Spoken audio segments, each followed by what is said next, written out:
What's up, budget buddies? It's Kim. Welcome to Debt to None.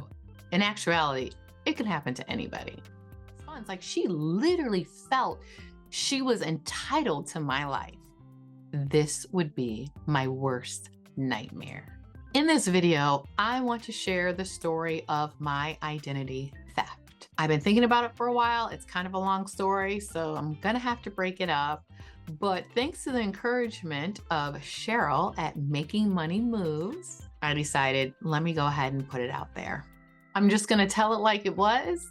Some parts of my experience might seem fictional, like how could that possibly happen? But it's true, it's all true. And I'm gonna share it with you. Let's get into it. First off, let me tell you, if you have not seen this movie, it was featured on Lifetime in 2004, I want to say. The Michelle Brown story, Identity Theft. It was a true story based on Michelle Brown's experience with identity theft. There were some things that were tweaked for the movie, but for the most part, the experience of the identity theft, the story behind the nightmare was told. Some details were altered. When I watched that movie, I felt like that had to be my worst nightmare. I was like, oh my gosh, I would never want that to happen to me. And the reason why I want to tell this story specifically here on my channel, because many people want to buy homes and cars and things like that. And you use credit for the most part. There's some people that don't. I think that's fabulous if you don't need to. But most of us do rely on our credit. I spent a few years establishing good credit at the encouragement of my father, who said, you're not going to be able to get anything unless you have good credit. My parents went through a terrible situation where their credit was shot. They actually had their home foreclosed on. My uncle ran up my dad's credit cards and didn't pay him back. I mean, they really had some serious financial troubles. And in turn, they had very terrible credit. So he kind of drilled it into me like, you need to make sure you pay all your bills, pay them on time, no matter what, you want to have good credit. So I did work on that after, becoming an adult. And I was kind of proud of myself at that time in 2004 when I saw this movie on Lifetime that I could get credit extended to me from anyone or whatever I wanted. And I was like, yeah, I did it. So watching her story just scared the mess out of me because it seemed to be because she had good credit that she was targeted. The movie portrays it that she went into a real estate office for a house and the clerk or the secretary saw her information. That's how the movie portrayed it. But in real life, the perpetrator actually stole Michelle's information from the landlord that Michelle was renting from because the perpetrator worked in the property management office. So it's similar, but not exact. So that's super scary. So, I mean, you just never know. Go ahead. You can actually find it here on YouTube. So it's not like you have to pay for it. It is so intriguing and just terrifying.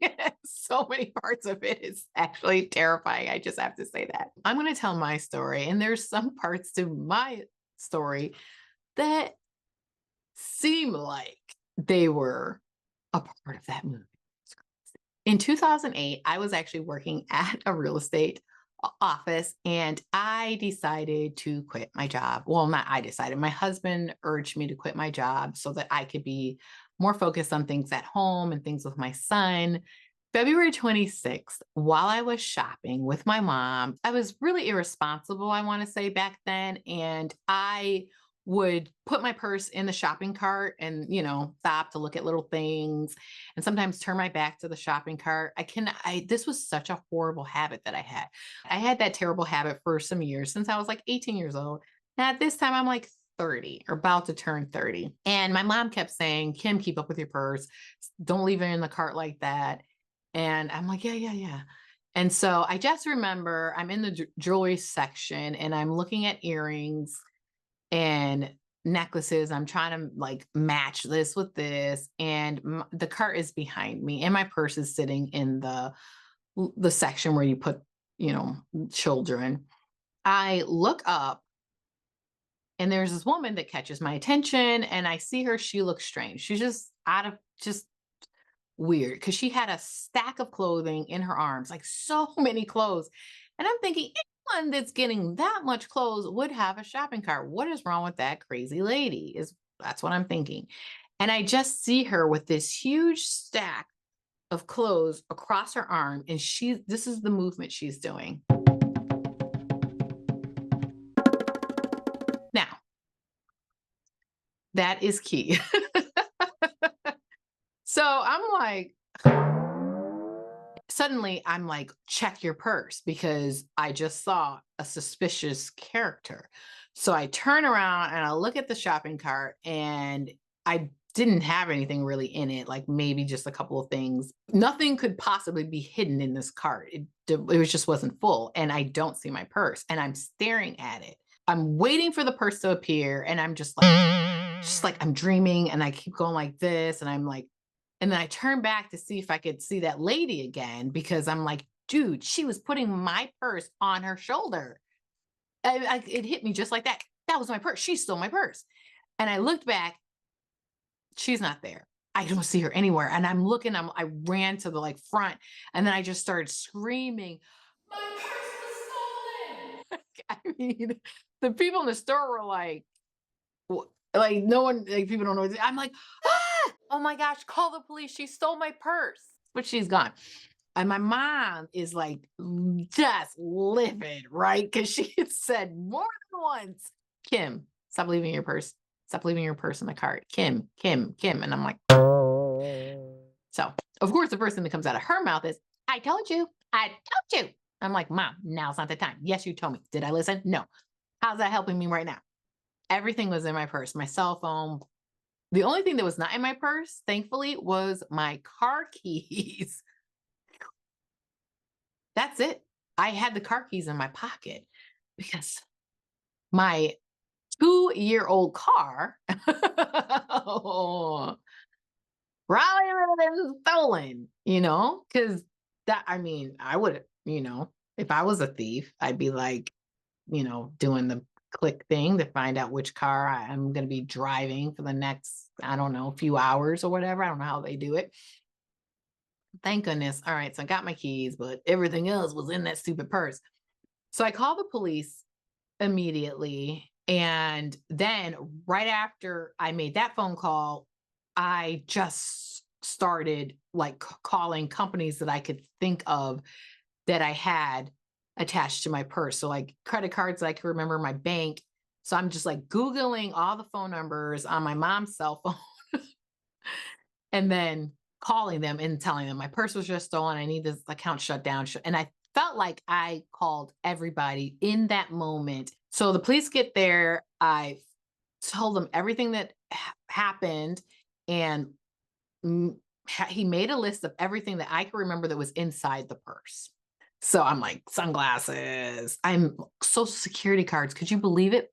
Social Security cards for my entire family. That was the last time I've ever done anything like that. At that time, I always had those stupid things in my wallet.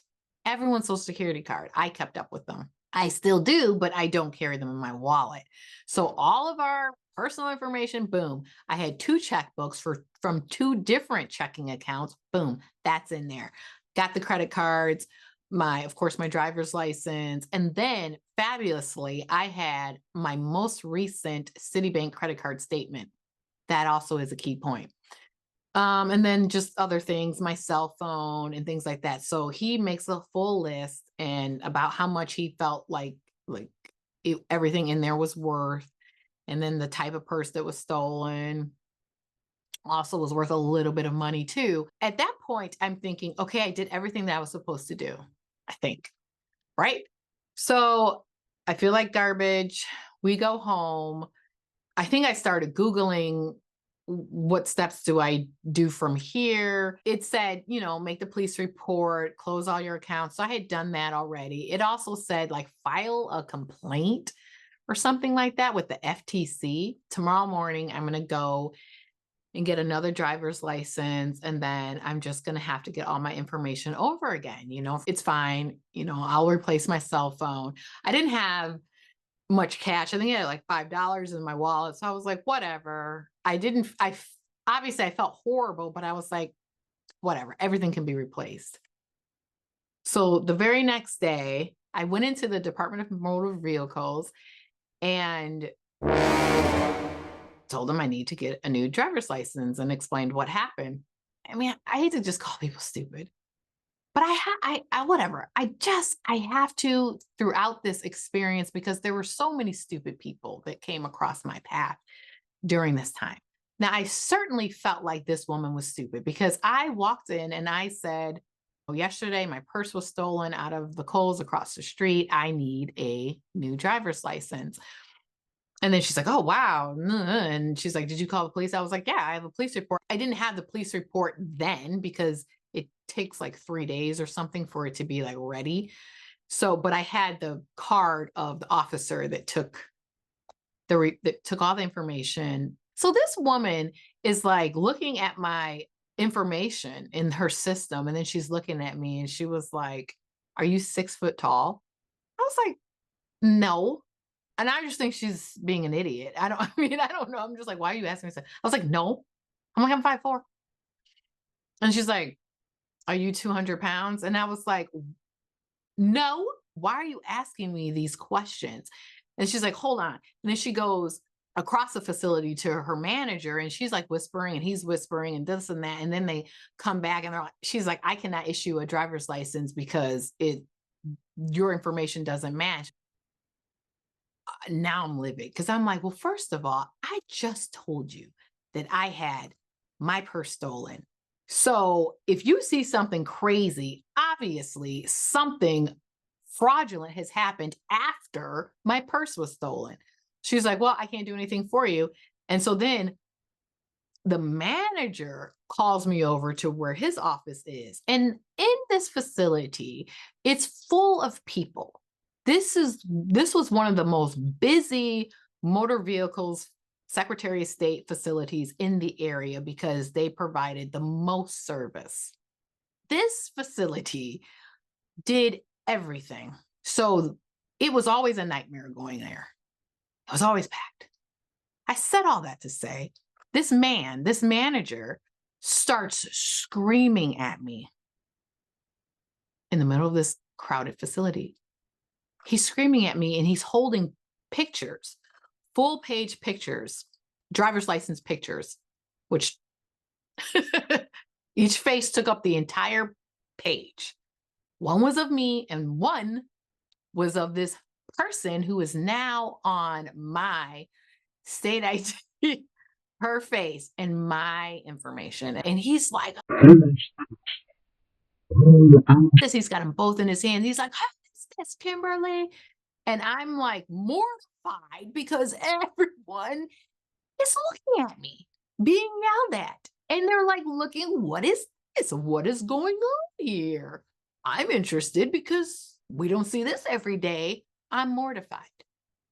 I was just violated by having my purse stolen. Now I'm being humiliated in an effort to get my driver's license. And I'm like, I don't know who that is. And then I pointed to the picture of me. I said, that's me. I don't know who that is. My purse was stolen. Now I don't know what to do as I'm trying to get my point across. So I'm crying. You know when you're just so upset, you're trying to talk and just tears are just coming down my face. I can still remember the feeling. So I'm crying as I'm talking and my voice is cracking because I'm straining my voice because the man is yelling. So I feel like I have to talk loud, but my emotions aren't really letting me get this out. And I'm just like, you can't talk. It's horrible.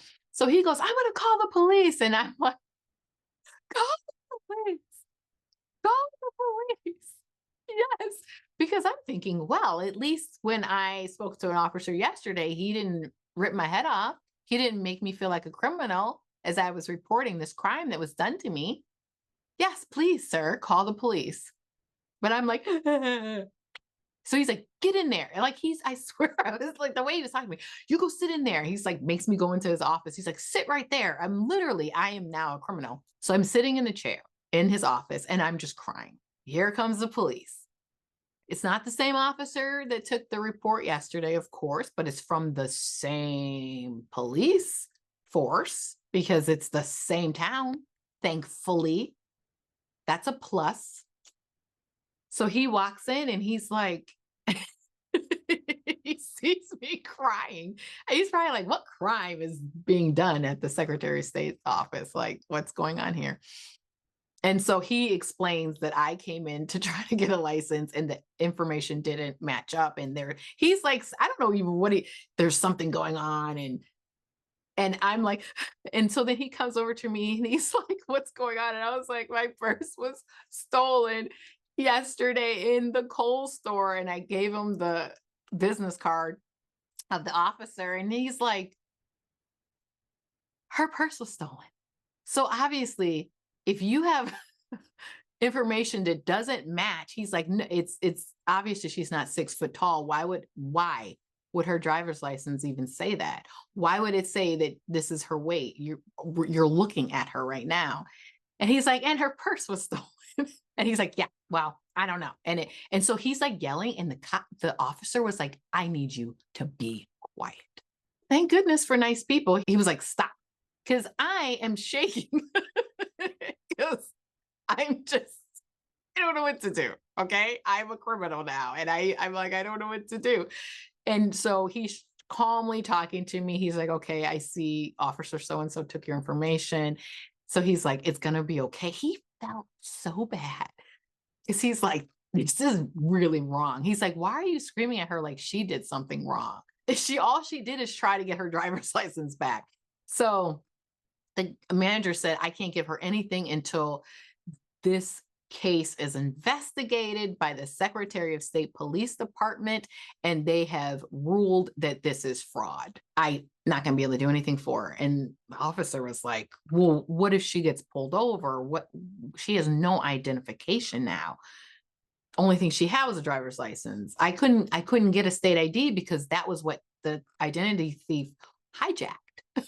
My state ID. She was able to get a new one in my name with her face. He's like, nope, I got nothing for her.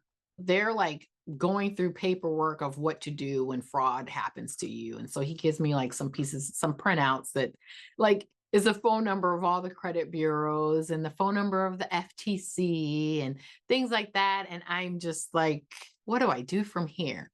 And then I get the phone number to the Secretary of State's police department. Yeah. So then I went home and with no identification. And now I have to call this Secretary of State police.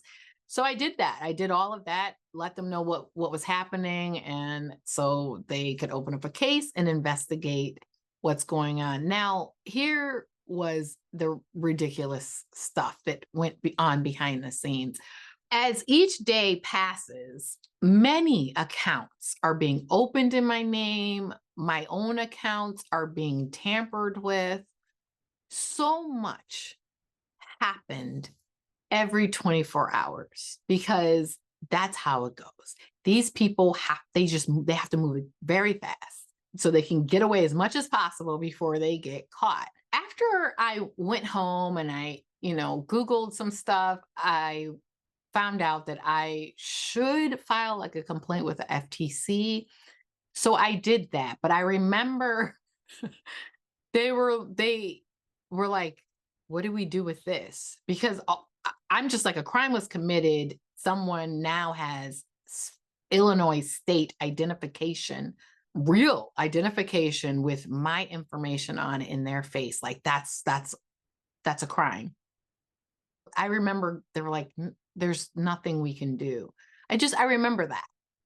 And I'm thinking, what? But this is a crime. So I typed all of that information in. I put the address of the department, the DMV that she obtained the fraudulent ID at. But they were like, what do you want us to do with this? Because that wasn't the kind of fraud they handled, I guess. I don't know. I just did what I was told. And I will say, if anyone is in that position, just do everything. Doesn't matter if they handle it or not. Doesn't matter, because the more entities that have this information, the better. That's how I feel. Doesn't matter if they handle or not. It's a paper trail. There's the date. That's what happened. Boom. Tell everybody. You can follow the paper trail. So when fraudulent accounts are opened up on these dates, well, you could just trace back to all of these complaints and all of this paperwork that's sitting in all of these different offices concerning your stolen ID or whatever it is. So even though that didn't exactly help, it helped, if that makes sense. So now that's February 27th, right? Purse stolen on February 26th. My ID was stolen officially February 27th, 2008. There is a woman walking around saying that she's Kimberly such and such, and she's going to town. At that point, I was told that you have to wait for her to do something, because I'm thinking I'm a victim, but I'm trying to be proactive. I already have had a crime committed against me, and I'm trying to stop her from hurting me financially. So I'm calling like the police. I'm calling people. Well, obviously the police were called. And so like at that, the ID incident at the DMV, that was another police report. So I had these two police reports, one for the purse being stolen out of Kohl's, and then the second one, the officer just typed up everything that was said. That was fabulous, because there goes the paper trail again. It's perfect. But I had to sit back and just wait for things to happen to me. I felt like I was safe because I had the fraud alert put on my social security number. I had those things in place, and then I closed all of these accounts. Well, when someone has your ID, they can, with their face, they can get access to other things. So I believe that she was able to actually get a copy of my birth certificate. I do believe she has had that. She was able to go into the bank that I banked with, Harris Bank at that time. She went into a Harris Bank branch in Chicago, and had my closed accounts reopened. Shouldn't there be some sort of security? You would think when you call a company and say, hi, my information was stolen, my purse was stolen, I need to close these accounts. Shouldn't there be some sort of security against that? She was also able to call Citibank, where I closed my credit card, reported it stolen, call them and prove that she was me, because she had my most recent credit card statement in the purse that she stole. So she could prove all the most recent charges. And she had them change my mailing address so that the new card would be sent to her. Shouldn't there be some sort of security against that? I became aware of that after a couple of weeks, when I didn't receive my credit card, and I called the company to see. Now, mind you, this credit card was almost maxed out. This is 2008. I was not good with finances.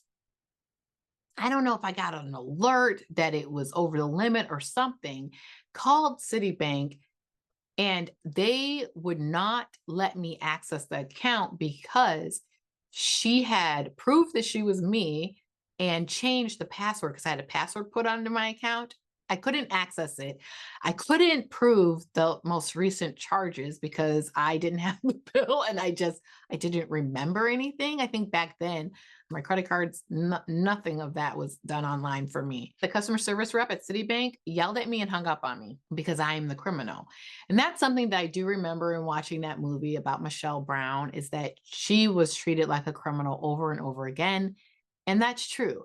They do tell you, be prepared for this, because these creditors and these stores, they don't know who the criminal is. All they know is there's something fishy with this. And so they're just going to treat everybody like they're lying, sort of. Because I felt like the thief was treated like she was me. So when I come in, now I'm the criminal. So when your identity is stolen too, it's a constant violation. It's over and it's over and over again. You feel like a loser, you're being crushed, you're being humiliated, you're being just violated because someone is entering your private personal information to use it however they see fit, misuse it, and there's nothing you can do. It's just happening to you, and you just have to let it happen. It was the most horrible feeling I felt every single day during that period of time. I would think, what's happening to me at this point? What is happening? I wonder. What's going on? What account is being tampered with? What fraudulent account is being opened in my name? What is happening? That I remember thinking that. And it was a lot. It was so much. I have to chop up this story because otherwise you'll be here forever and a day. But I want to go through the basics, and then I need to tell you how it was resolved. Let me just go through really quick the accounts that happened. My bank accounts, the accounts that I had closed, they were reopened and drained. Okay, just a quick correction. I had 2 new bank accounts opened after I closed my initial accounts, and then those 2 new ones were drained. So then that was closed. I had 2 new ones opened, and then those 2 were drained. So 4 brand new accounts were all drained.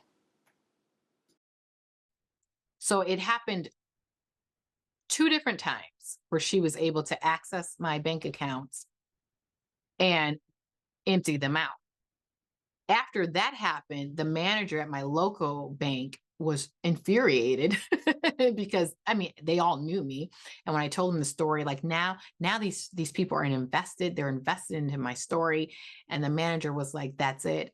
All right, we're gonna have to do our own security because obviously in Chicago they don't care because they were trying to protect me after the first account was like opened and but when it happened again, he was like, obviously there's no one's following proper protocol in these Harris banks. We're going to take matters in our own hands. So he was like, let's change your mother's maiden name because she obviously has your mother's maiden name. Let's change it. I was like, brilliant. So I gave him a different name. That's not true. And it's perfect. There's no way for her to check that and guess that. Boom, put that on there. Then they put in my account that no funds are allowed to leave this account or be added to these accounts unless you speak to this manager, first and last name. Here's his phone number. He's located at this branch. Do not access this account. This account has been tampered with by fraud. And so now it's like, warning, warning. That put an end to accessing. Or should I? It didn't stop her from trying, though. Crazy thing, this woman called this bank every single day. She was thrown into his voicemail, and he knew every time they're like, "You have a phone call." He was like, "Throw it in voicemail." He knew it was her. She called every single day because it's like, why am I not able to access these funds? Like she literally felt she was entitled to my life. Okay, that's what was done. Citibank, she ran my credit card over the limit. She did that. That was done. Okay. So she had a Citibank credit card in my name. She opened up not credit cards because I did have the fraud protection. You couldn't get credit cards extended to you because of that. But she opened up cell phones in my name. She opened up I mean, she did try several store credit cards and things like that, but it was always blocked because of that fraud alert. And they would actually call me at home to ask me if I was trying to do this. And I'd be like, no, I'm not. Do not extend credit at all. And she opened up more bank accounts in my name. There were so many bank accounts opened in my name. And then she also rented cars in my name. And one of them, she crashed. I don't know if it was intentional or accidental. All I know was a brand new Chrysler 300M that she totaled. And so she filed an insurance claim on my Geico insurance. She went to the doctor's office in my name. There was a lot. She got cable in my name. This was interesting. Right after she stole my purse, she left the Kohl's store and went down the street to like Ulta and went in there and grabbed a whole bunch of, I think it was just a ton of perfume, and then pulled out my checkbook and wrote a check. The woman felt very uncomfortable. This is a weird purchase. It's all perfume. This is strange. She gives the check. She asks for ID. She hands the driver's license, and the woman was looking at and like, okay. And then it was two girls. And so one of them said, oh yeah, you look so different ever since you lost the weight or something like that and changed your hair, like trying to play it off. Like, oh yeah, it's so funny, da, da, da. And so she's like, okay, 1 minute. And the clerk goes back to the office to talk to her manager. She's like, I'm getting a really bad feeling about this. And the manager's like, well, contact the bank and see if the funds are there. So she contacts the bank, the funds are there. And she's like, well, if the funds are there, then it's fine. She's like, I don't know. It seems so suspicious. Well, they were taking too long. So of course the thieves are freaking out like, oh my gosh, they're calling the police. They just leave. The woman who works at Ulta is standing there like, I knew it. There was something wrong because no one is just going to leave while I'm holding their driver's license. So she writes a nice little letter and mails it to the address on the license. I get this letter in the mail and she says, hi, Kimberly, you left your driver's license when you came into the Ulta Beauty at, she put the address, on this date. I wanted to return it to you. It was like she knew. And so I called Ulta immediately to try to speak with her. She wasn't there that day. And the manager said, I remember this. And I was like, oh my gosh, I just want to thank her because I was not in there that day. My purse had just been stolen right prior to her walking into that store. That was the day my purse was stolen. So a couple of days later, I went into Ulta just to thank her personally. And then she told me all of the behind the scenes. That's how I know that story. She told me exactly how it went down, how she felt uncomfortable. She was like, I knew something was wrong.